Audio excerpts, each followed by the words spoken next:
The sirens were the first thing Evelyn Carter remembered from that day. They sliced through the crisp October morning, louder than she'd ever heard them before, and in that instant she knew her world was about to end. 15 years had passed since then, but the memory of that day still clung to her like the chill in Vermont's autumn air. It had begun so normally. Her husband, Mark, had promised 7-year-old Noah they'd go fishing at the small lake just outside Burlington. Noah had been awake before dawn, his little tackle box clutched tight, his excitement spilling into every word. Evelyn had kissed them both goodbye at the door, watching them walk down the street with their laughter trailing behind. She never imagined it would be the last time she'd see them together. The phone call came an hour later. A truck had swerved on the slick highway, skidding across the lane and crashing into their car. Mark had been killed instantly.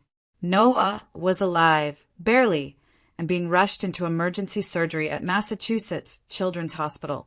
Evelyn's knees buckled beneath her as the officer spoke. The rest of that day dissolved into a blur of flashing lights, antiseptic halls, and the sound of her own heart pounding in her ears.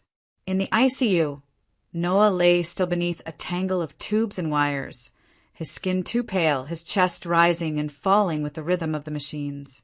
Evelyn clung to his tiny hand, whispering over and over that Mommy was here, that he was safe, that he just needed to wake up. But Noah never opened his eyes again. After 48 agonizing hours, the doctors told her what she already feared. There was no brain activity. Her son, her whole reason for breathing, was gone. Then came a question that shattered what little remained of her strength.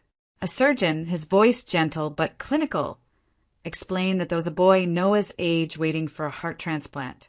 Without it, he would die within days. Noah's heart, they said, was strong. It could save another child's life. Evelyn stared at them, numb. How could they ask her to make that decision when her world had just collapsed? The night that followed was endless. She sat beside Noah's bed, fingers tracing the soft curls at his temple, replaying every laugh, every scraped knee, every bedtime story. How could a life so bright be reduced to this? As dawn crept through the hospital windows, Evelyn finally understood. Noah's story didn't have to end here. Even if she would never again hear his laugh echo through their tiny apartment, a part of him could still live on, beating inside another chest, carrying his light forward. Her voice trembled when she signed the papers. "Please," she whispered to the doctor, "make sure it goes to someone who will live a full, beautiful life." The hours that followed were the most excruciating of her existence. Evelyn held Noah close one last time, pressing her forehead to his and breathing in the faint scent of soap and sunshine that still lingered on his skin. "You're not leaving me," she murmured through tears. "You're just going somewhere I can't follow. Keep living, my love. Even if you're not here, keep living." When the surgical team wheeled him away, the silence that followed was unbearable. The walls seemed to close in, the hospital lights too bright, the world too cruel. Evelyn stumbled out into the cold October morning, clutching the small wooden horse she'd carved for Noah on his 5th birthday, the toy he had refused to go anywhere without. It was all she had left. 15 years later, that day still haunted her. It was the moment her life split into before and after. Before, she had a husband, a son, a future filled with birthday cakes and fishing trips. After, she had a disability check that barely covered the rent, odd cleaning jobs that left her aching, and a 1-bedroom apartment crammed with memories she couldn't bear to throw away. But she carried on, not because she was strong, but because somewhere out there, Noah's heart was still beating. And that heartbeat was the only thing that kept hers going too. 15 years had passed, yet for Evelyn Carter, time had not healed anything. It had only deepened the silence. The apartment she had once shared with her husband and son now felt like a mausoleum. Every creak of the floorboards, every dent on the kitchen table a relic of a life that no longer existed. She never remarried. She couldn't. The idea of starting over with someone else felt like a betrayal to the boy whose heart still beat somewhere out there. So she withdrew instead, closing herself off from the world. Friends stopped calling. The neighbors barely remembered her name. Evelyn existed in the shadow of who she once was, moving through each day as if it were another weight to carry rather than a life to be lived. Her days settled into a quiet, predictable rhythm. Each morning, she woke before sunrise and made tea in the same chipped mug Noah had painted in kindergarten. She walked to the corner store for discounted groceries, then returned to her one-bedroom apartment, where faded photographs lined the walls like silent witnesses. In the evenings, she sat by the window and watched the lights flicker on across Burlington, wondering if any of those homes held the boy who now carried her son's heart. But grief was not the only thing pressing down on her. The disability check she received each month barely covered the rent, and the small cleaning jobs she picked up around the neighborhood paid just enough to keep the lights on. Some months she had to choose between groceries and medication. And now, a letter taped to her door threatened the fragile balance she had managed to hold together, a notice from her landlord warning of eviction if she didn't catch up on the rent she owed. Evelyn stared at the paper for a long time, her hands trembling. 15 years ago, she had lost everything that mattered. Now, she was about to lose the little that remained. She spent that night sitting awake in the dark, staring at the wooden horse perched on the shelf, Noah's toy, her most precious possession.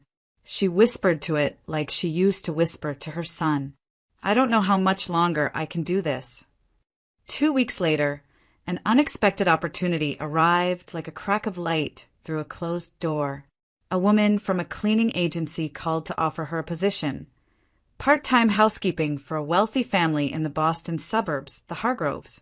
The pay was far better than anything she'd earned in years, and it included transportation. Evelyn hesitated. She had spent so long hiding from the world, and the thought of entering the home of strangers, especially people whose lives had likely never brushed against tragedy, filled her with dread. But eviction was no longer a distant threat. It was at her doorstep. She didn't have the luxury of pride. 3 days later, she found herself on a train heading south. The ride to Boston felt like traveling to another planet. Burlington's modest streets and peeling porches faded into the distance, replaced by sprawling estates, manicured lawns, and wrought iron gates. Evelyn pressed her forehead against the glass and tried not to think about how small she must look to people who lived like this. When the taxi dropped her off at the Hargroves estate, Evelyn stood frozen at the edge of the driveway. The mansion loomed above her, pale stone walls, arched windows, ivy crawling up the sides like nature trying to claim what wealth had built. The gardens were sculpted with mathematical precision, and the air smelled faintly of roses and old money. She clutched her worn canvas bag tighter and took a shaky breath. This world was not meant for her. She was a woman who had once walked hospital corridors barefoot because she'd forgotten to put on shoes after her son's death. She was someone who'd cried into second-hand pillowcases and measured time by anniversaries of loss. And yet here she was, about to step into a life that had never known that kind of pain. The door opened before she could knock. A woman in a crisp blouse and tailored slacks, Lillian Hargrove, stood there, her expression polite but distant. Evelyn swallowed hard and forced a small nod as she stepped inside. The marble floors gleamed under her worn shoes, the chandeliers sparkled like frozen stars, and the silence of the place felt different from her own. Not heavy with grief, but with power. Evelyn told herself this was just a job, a temporary solution to a practical problem. But as she followed Lillian deeper into the mansion, she couldn't shake the uneasy feeling that she was crossing a threshold far more significant than she realized. Somewhere beyond these walls, life was about to change again, not with the crash of sirens this time, but with a heartbeat she had once known. The first thing Evelyn noticed about Lillian Hargrove was how still she was. The woman stood in the grand marble foyer like a portrait, immaculately dressed in cream and charcoal, posture perfect, eyes sharp enough to cut through glass. "You're the new housekeeper?" she asked, her tone cool and measured. Evelyn nodded. clutching the strap of her worn canvas bag. "Yes, ma'am." Lillian's gaze swept over her like she was assessing a piece of furniture. "We expect our home to be maintained to a certain standard," she said, gesturing toward the sweeping staircase and polished oak railings. "Floors spotless, surfaces free of dust, silver polished weekly. I don't tolerate shortcuts or excuses. If something is beyond your abilities, you tell me. Immediately." Evelyn murmured that she understood, but Lillian wasn't finished. "One more thing," she added, voice dropping slightly. "My son, Julian, lives here as well. He's very busy with his studies and doesn't need distractions. Please keep your interactions with him to a minimum." The word stung more than Evelyn expected. She wasn't in the habit of talking to anyone these days, let alone wealthy strangers, but the way Lillian said it, as if Evelyn's presence itself might be a nuisance, reminded her painfully of how small she felt in this world. She lowered her eyes and nodded again. "Of course." The days that followed slipped into a new rhythm. Evelyn spent hours dusting endless bookshelves, polishing brass fixtures, scrubbing tiled floors that gleamed like mirrors. The work was exhausting, but she didn't complain. It was work that paid, and for now that was enough. Still, she felt the weight of the house pressing in on her. The silence too deep, the hallways too long, the portraits of ancestors staring down from the walls like silent judges. Then, one afternoon, while she was wiping down the banister on the second floor, a voice startled her. "You must be Evelyn." She turned to see a young man standing at the end of the hall, dressed casually in jeans and a soft gray sweater, his expression open and warm in a way that clashed with the house's cold grandeur. "I'm Julian," he said, offering a smile that reached his eyes. "Sorry if my mom scared you off. She's very particular." Evelyn chuckled softly despite herself. "I gathered that." Julian leaned against the wall, studying her with a curious tilt of his head. "I'm an architecture student, final year at MIT. I'm supposed to be drafting a project right now, but I've been staring at a blank page all morning. You ever have days like that?" Evelyn blinked, caught off guard by how easily he spoke to her, as if she weren't just the help. "More than I can count," she replied quietly. After that, she began to see Julian more often. Sometimes he'd pass through the kitchen with a cup of coffee and ask about her day. Other times, he'd nod politely as she vacuumed the living room and returned to his sketchbook. But the moment that carved itself into her heart came on a rainy Thursday afternoon. Evelyn was dusting the parlor when Julian sat down at the grand piano in the corner and began to play. It was Chopin's Nocturne in E-flat major, a piece she hadn't heard in years. The melody was tender and aching, each note falling like a whisper into the room. Evelyn froze mid-motion, the rag slipping from her hand as tears welled in her eyes. She didn't know why she was crying. Maybe it was the way the music seemed to reach into some locked place inside her, or the strange, almost familiar ache in her chest as she watched Julian's fingers glide across the keys. When the last note faded, Julian glanced over and noticed her standing there, eyes glistening. "It's beautiful, isn't it?" he said softly. Evelyn swallowed hard, managing a nod. "Yes, it is." Later that evening, as she folded linens in the laundry room, her colleague Martha Green joined her, a sturdy woman in her 60s with kind eyes and a gentle voice. "You like the boy," Martha said knowingly. Evelyn shook her head quickly. "I don't even know him." Martha smiled faintly. "Doesn't matter. People feel it when a soul is good. Julian's a good one, but he's been through more than you'd think. Sickly as a child, doctors weren't sure he'd make it. And Lillian," Martha paused, her eyes softening. "She lost a baby once. A little girl. Heart condition. Never got over it." Evelyn stood still, the words settling heavy in the room. Julian, frail as a child, a mother who had once watched her baby slip away because of a failing heart. The ache in her chest deepened, though she couldn't explain why. She only knew that something about this house, about this boy, was pulling at a thread buried deep inside her, one that hadn't been touched in 15 years. The afternoon light slanted gently through Julian's bedroom windows, casting golden stripes across the polished wood floor. Evelyn moved quietly, dusting the shelves one by one, her thoughts drifting as they often did when the work was repetitive.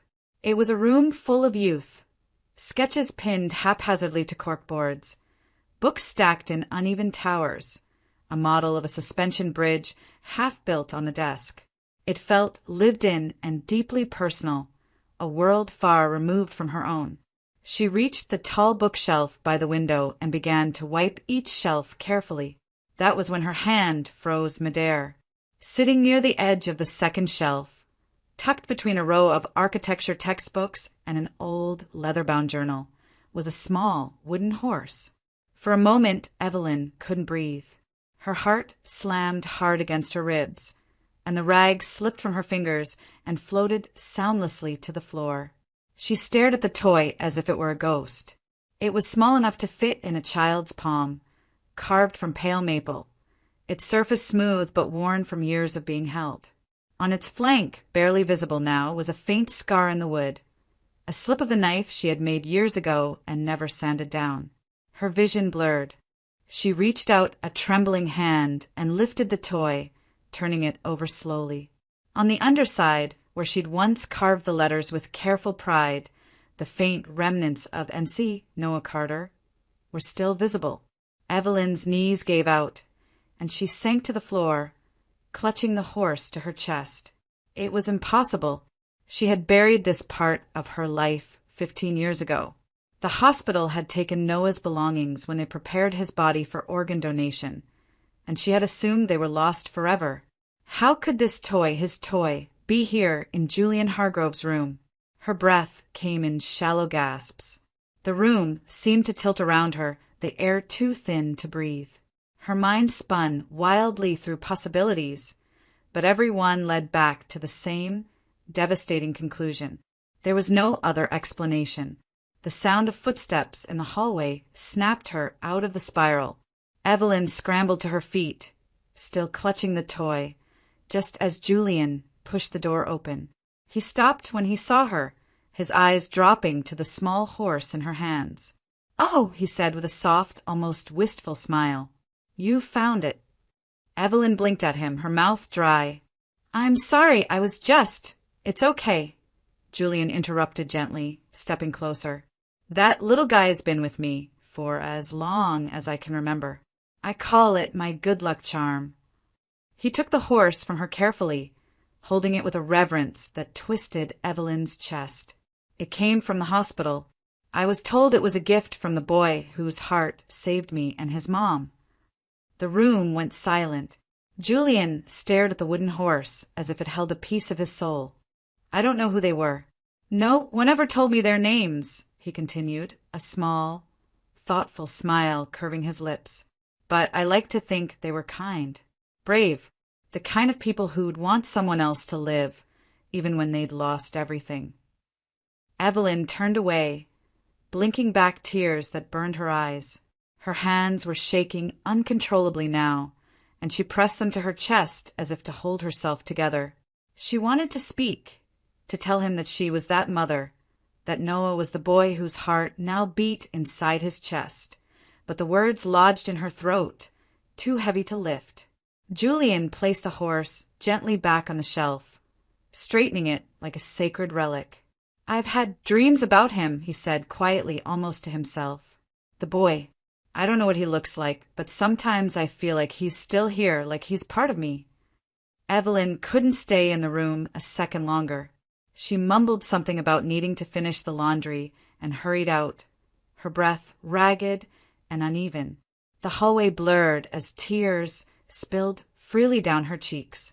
She stumbled into the empty laundry room and gripped the edge of the counter, trying to steady herself. Every beat of her heart echoed with the same realization, louder and louder until it drowned out everything else. Noah's heart is here. It had never left this world. It had been beating inside Julian Hargrove all along. Evelyn pressed her palms to her chest and wept, Not the quiet tears of grief she had shed for years, but the deep, shaking sobs of a mother who had just found the impossible. Her son was gone, and yet he wasn't. His heartbeat still moved through this world. It laughed. It dreamed.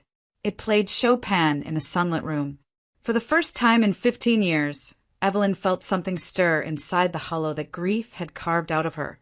Something raw and overwhelming and alive. Evelyn barely slept that night. She lay awake, staring at the ceiling of her small apartment. The wooden horse burned into her memory. Every time she closed her eyes, she saw Noah's small hands clutching it, felt the weight of his head against her chest, heard his laugh echoing through the narrow halls of their old home. And now, 15 years later, that same toy sat on a shelf in Julian Hargrove's bedroom, and Noah's heart was beating inside his chest. The realization had cracked something open inside her, and everything spilled out. The grief she had kept buried, the longing she had learned to live with, the desperate love that had never faded. But with that flood of emotion came another feeling she couldn't shake: fear. What would happen if she told Julian the truth? Would he see her as a stranger invading his life? Would he recoil from the knowledge that the heart inside him once belonged to a boy who died on a rainy October morning? Worse, would Lillian, proud, icy Lillian, use it as a reason to push Evelyn out of the house and away from the last living piece of her son? The thought of losing him was unbearable. The next morning, Evelyn moved through her tasks on autopilot, her hands scrubbing and dusting while her mind spun in endless circles. Julian passed her in the hallway and offered his usual warm smile, but now, just looking at him made her throat tighten.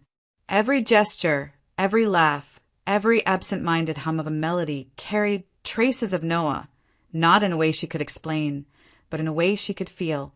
In the kitchen, Martha noticed her distant stare. "You're quiet today," the older woman said gently. Evelyn forced a small smile. "Just tired." But they both knew it was more than that. Her unease only deepened later that week when Lillian appeared in the doorway of the laundry room. "I've noticed you lingering where you don't need to be," she said, her voice sharp and clipped. "This is a place of work, not a space for idle curiosity.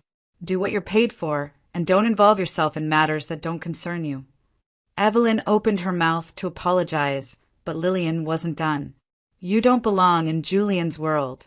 You're an employee, nothing more. And when your tasks are finished, you will leave through the service door like everyone else." The word stung, but Evelyn found herself studying the woman in front of her, noticing something she hadn't before. Beneath the frost and steel of Lillian's tone was something else, something raw and trembling. It was fear. Fear of losing control. Fear of losing the son she had almost lost once before. Fear of anything, or anyone, who might threaten the fragile life she'd built around him. For the first time, Evelyn didn't feel anger toward Lillian. She felt an ache of recognition.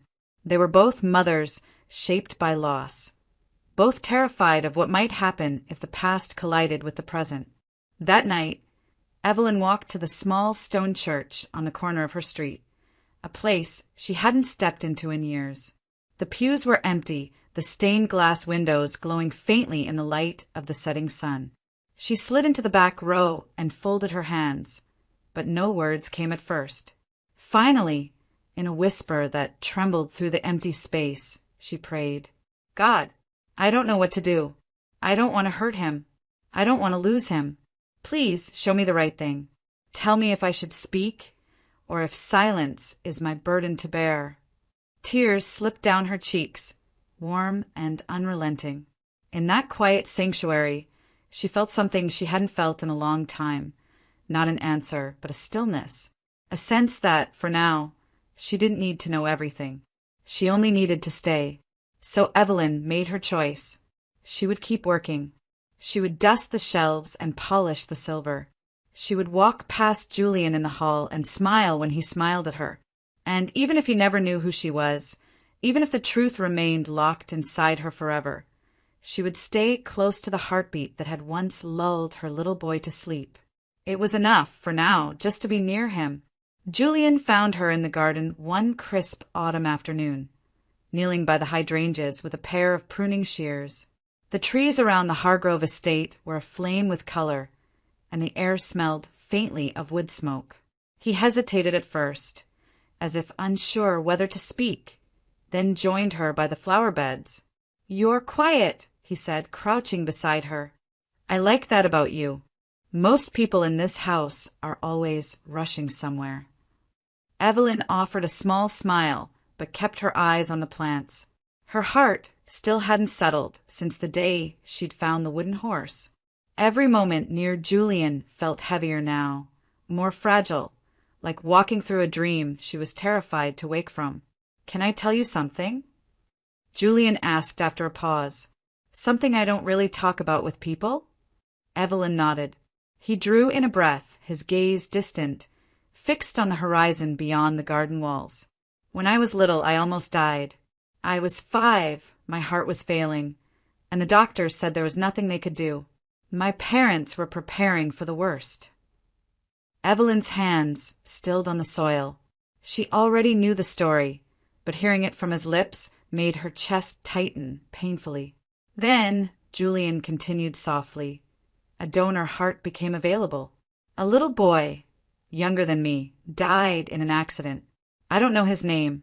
I don't know anything about him, really.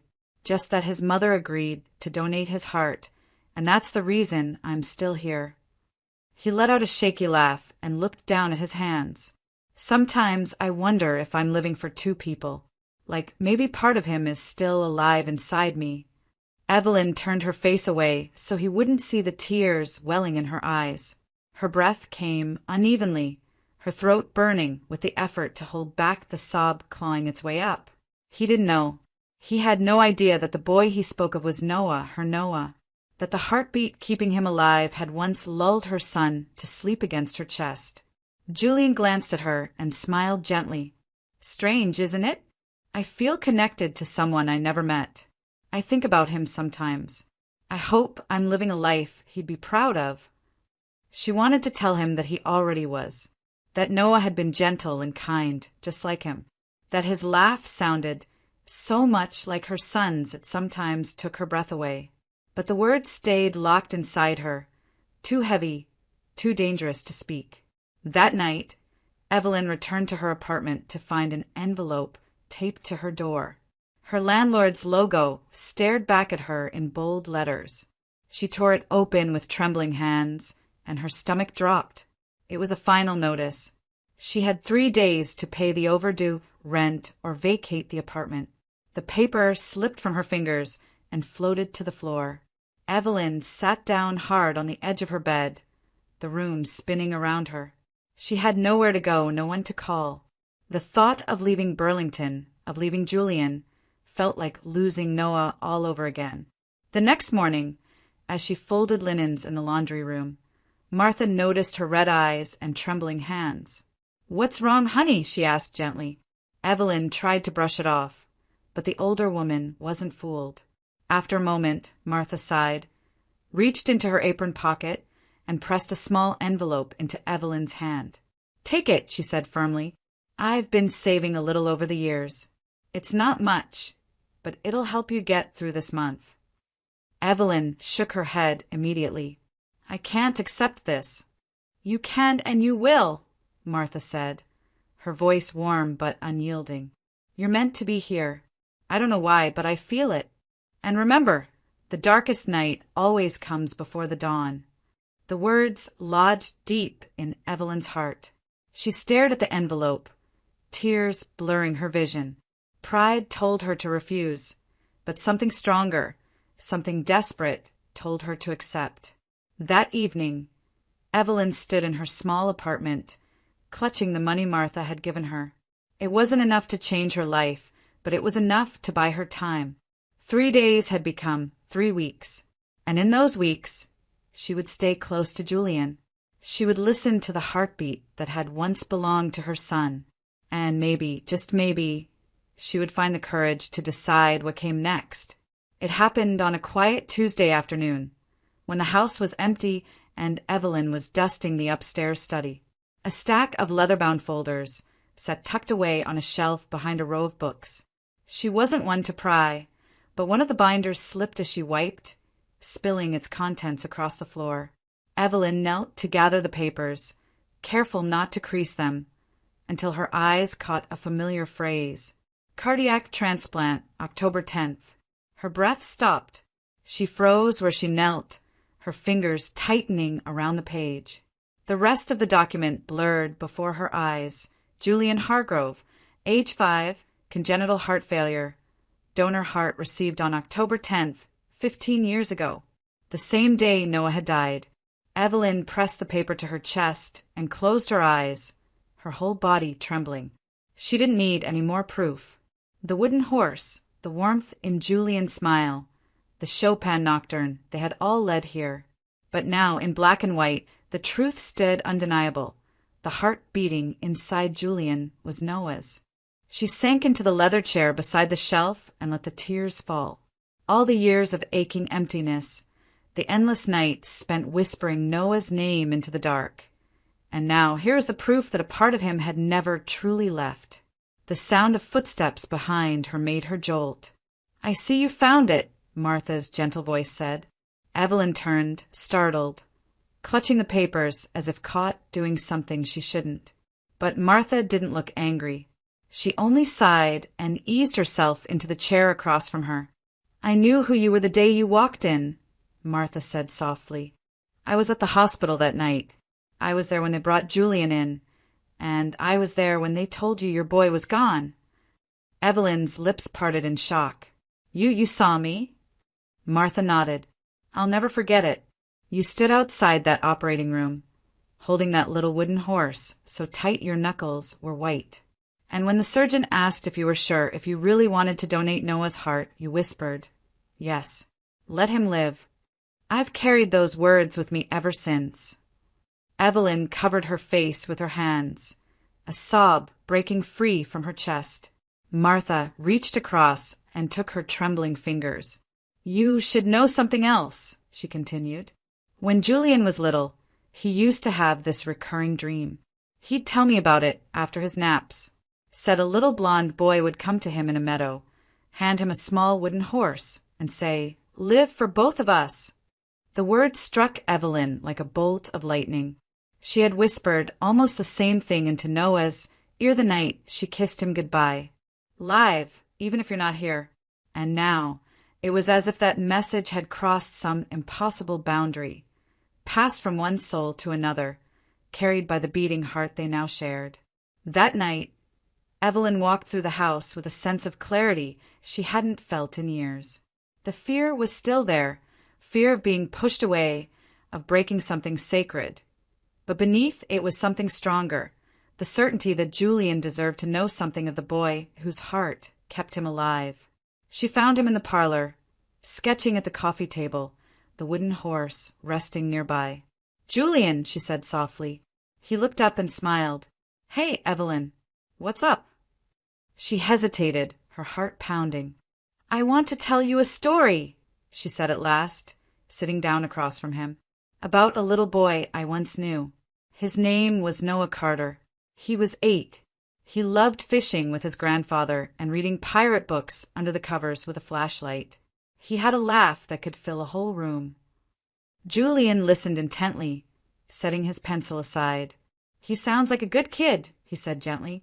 "He was," Evelyn whispered, her throat tight. "He was brave, kinder than most grown men I've met. And he had a heart bigger than anyone realized."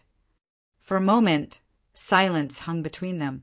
Julian seemed lost in thought, his fingers brushing absently against the little wooden horse. "I don't know why," he murmured, "but it feels like I've met him before." Evelyn swallowed the lump in her throat and offered a trembling smile. "Maybe in a way you have." It wasn't the whole truth. Not yet, but it was a beginning. And as Julian smiled back, Evelyn felt a fragile thread of peace weave through the ache in her chest. The first hint of healing in 15 long years. Julian couldn't sleep that night. He lay awake in his bed, staring at the ceiling, replaying Evelyn's words again and again. Noah Carter, 8 years old, loved fishing, loved pirate books. Every detail echoed somewhere deep inside him, as if tugging on a memory that wasn't his but still lived within him. And then there was the wooden horse, the one he had carried since childhood, and the dream that had haunted him for as long as he could remember. A small blonde boy placing the toy into his hands and whispering, "Live for both of us." By morning, the truth had crystallized so clearly it left him breathless. There was only one explanation. And when Evelyn arrived that afternoon to dust the parlor, Julian was already waiting. "Can we talk?" he asked, his voice quieter than usual. Evelyn froze, her heart stumbling against her ribs. "Of course," she murmured, setting down the duster. Julian's eyes searched hers, steady and unblinking. "It was you," he said softly. "You're his mother, Noah's mother." The room seemed to tilt. Evelyn gripped the edge of the sofa, her breath shallow.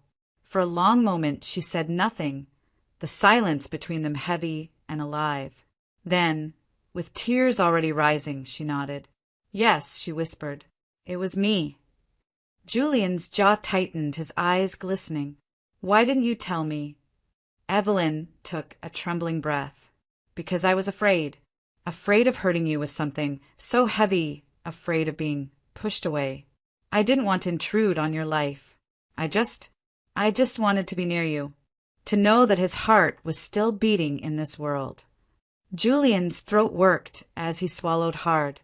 "All those years, I wondered who he was. I used to talk to him, the boy whose heart was keeping me alive. I thought maybe he could hear me somehow." Tears slipped down Evelyn's cheeks. "He can," she said. "Every beat of your heart, it's a part of him. And I'm grateful every day that it's still here, still living, still you." For a long moment, they just looked at each other, a woman and a man bound, not by blood, but by the heartbeat of a boy they both loved. Julian crossed the room and knelt beside her, taking her shaking hands in his. "Thank you," he whispered, "for giving me a chance, for choosing life for me when it meant losing everything." Evelyn brushed a tear from his cheek. "Thank you," she whispered back, "for carrying him forward." That evening, Julian made a decision. "They need to know," he said. "My parents. This isn't just ours to carry." Evelyn hesitated, but then nodded. "All right." The four of them gathered in the grand living room just after sunset.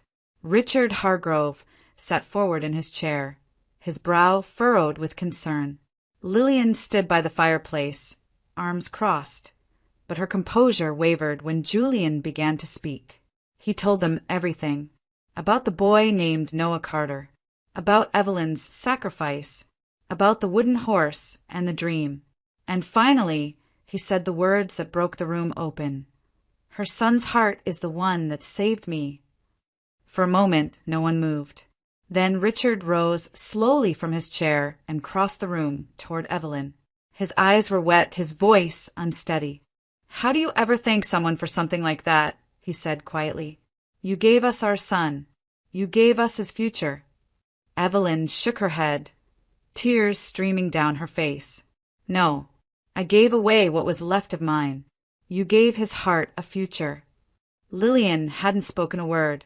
She stood frozen by the fireplace, her face crumbling as the truth sank in. And then she turned to Evelyn, her voice breaking.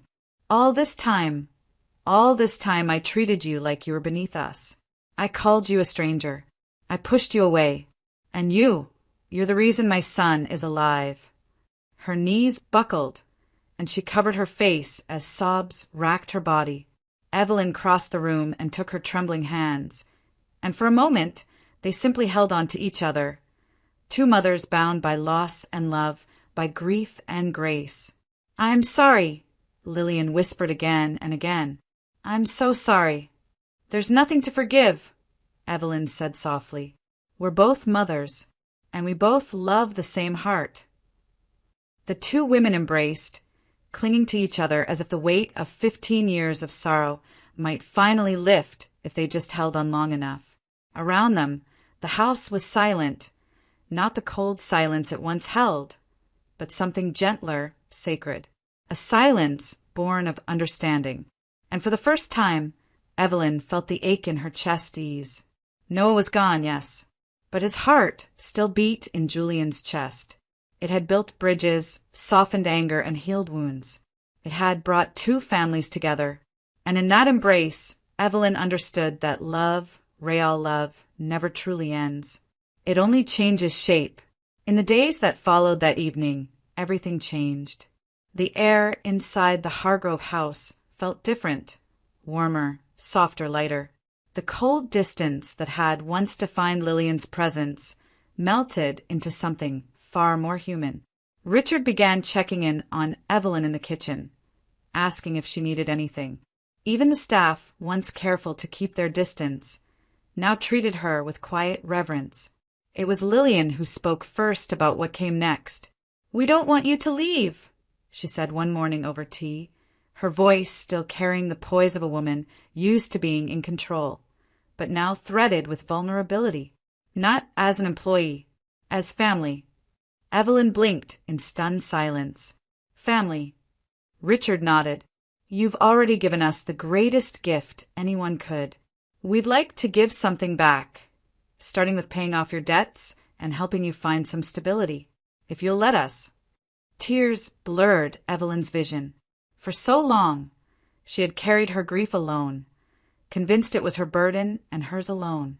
Now, these people, the ones who had once been strangers, were offering to share it. She whispered a trembling "thank you," her voice breaking mid-word. Life began to reshape itself around this new bond. Evelyn stayed on, not as the housekeeper who kept to the shadows, but as a living part of the household. The days no longer felt like work. They were spent cooking meals together, walking through the gardens with Julian, or sitting in the music room while he played the piano and she told him stories about Noah, his love of pirate adventures, his fear of thunderstorms, the way he'd once declared he would be a fisherman astronaut when he grew up. Julian listened to every word as though he were gathering fragments of his own soul. "It's strange," he admitted one evening as they sat by the fire, "but when you talk about him, I feel like I remember it. Not with my mind, but with my heart." Evelyn smiled softly. "That's because you carry part of him, and now he carries part of you, too." Their bond deepened with every conversation, every shared moment. They spoke of music and memory, of grief and grace, of futures both of them had once thought impossible. Julian began asking her opinion on his architecture projects. Evelyn, in turn, asked about his favorite composers. It was as if two lives, separated by tragedy, were slowly weaving themselves into one. One afternoon, as they sat in the garden watching the leaves fall, Julian turned to her suddenly. "You know," he said, his tone careful, almost shy, "I never really felt like I could say this to anyone. But I think I want to say it to you." Evelyn tilted her head. "Say what?" Julian hesitated, then let out a small breath. "Mom." The world seemed to stop. Evelyn's eyes widened, her breath catching in her throat. Tears filled her vision faster than she could blink them away. "Say it again," she whispered. He smiled through his own tears. "Mom."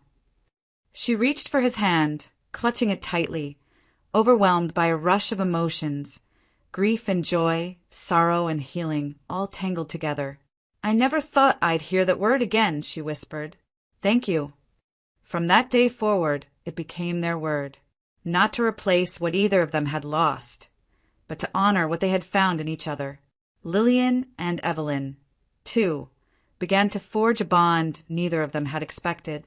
They spent long evenings together on the veranda, talking about motherhood, loss, and the ways love changes over time. Once adversaries, they became confidants, bound by a shared understanding of what it meant to love a child so deeply that you'd give anything, even your own heart, for them. And in that shared space, something remarkable happened.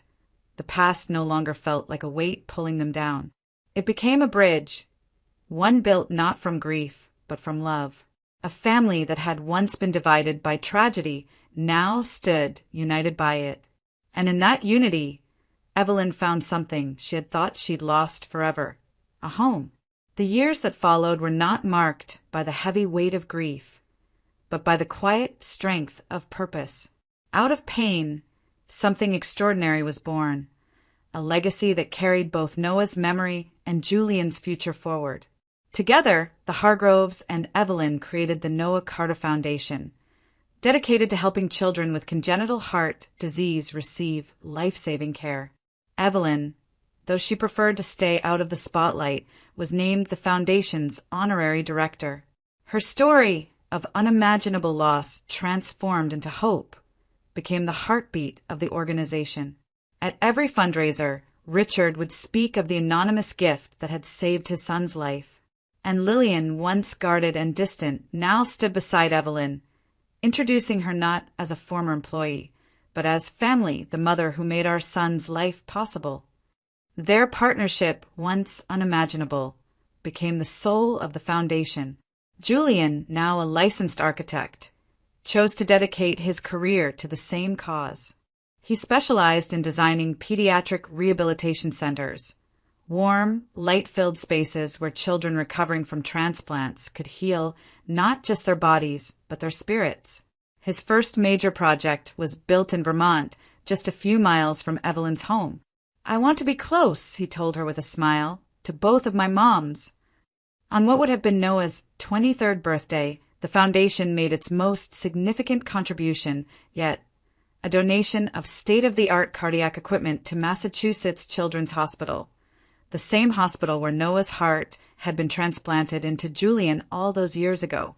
Evelyn walked through the familiar halls with trembling hands, memories flooding back of that terrible night, the beeping monitors, the cold, sterile light, the unbearable silence after the doctor said he's gone. But this time, those halls echoed not with sorrow but with laughter. Children chased each other down the corridors. Nurses pushed carts of toys. And at the ceremony, Julian stood before the crowd and spoke words that made Evelyn's heart swell. "This place gave me life," he said, his voice steady. "But it was Noah Carter who gave me a heartbeat. This gift, this building, is for every child who deserves the same chance I got." The applause that followed was thunderous, but Evelyn heard only the rhythmic thud of Julian's heart when he hugged her afterward. It was steady and strong, and it was Noah's. Life unfolded gently from there. Julian fell in love with a brilliant cardiologist named Emma, a woman with kind eyes and an easy laugh. They married in a small ceremony beneath the maple trees on the Hargrove estate, and when their first child was born, a little girl with bright blue eyes and a cry that shook the world awake, they named her Evelyn, in honor of the woman who had made their lives possible. Time, which once felt like an enemy, became an ally. Seasons passed, and with each one, the scars of the past softened into stories. Stories told over dinners, shared at foundation galas, whispered to little Evelyn as she fell asleep in her grandmother's arms. The family that had once been fractured by tragedy was now bound together by something unbreakable. On a golden afternoon in late October, Evelyn sat in the garden behind her cottage in Vermont. The trees burned red and gold, and the wind carried the faintest chill of winter. From the porch, she could hear laughter, Julian chasing his daughter across the grass, Emma calling after them with a smile. Julian stopped to catch his breath and sank onto the bench beside her. As he did, Evelyn closed her eyes and listened. There it was, the heartbeat, steady, strong, familiar. The same rhythm she had pressed her ear to when Noah was a baby. The same heartbeat that had lulled him to sleep. The same heartbeat that had once stopped and then gone on. She smiled as little Evelyn ran into her arms, her laughter ringing through the autumn air. "Grandma!" the girl giggled, nestling against her chest. Evelyn held her close and kissed the top of her head. Noah had never truly left. He was here, in the laughter of a child, in the warmth of a hug, in the steady drum of a heart that had carried on when everything else had fallen apart. He lived in Julian, in the foundation that bore his name, in every life touched by his gift. Evelyn looked out at the garden, at the family she never thought she would have, and felt peace settle gently around her like the falling leaves. Noah wasn't gone. He was just living differently now, in a world his heart had helped shape in a future filled with love.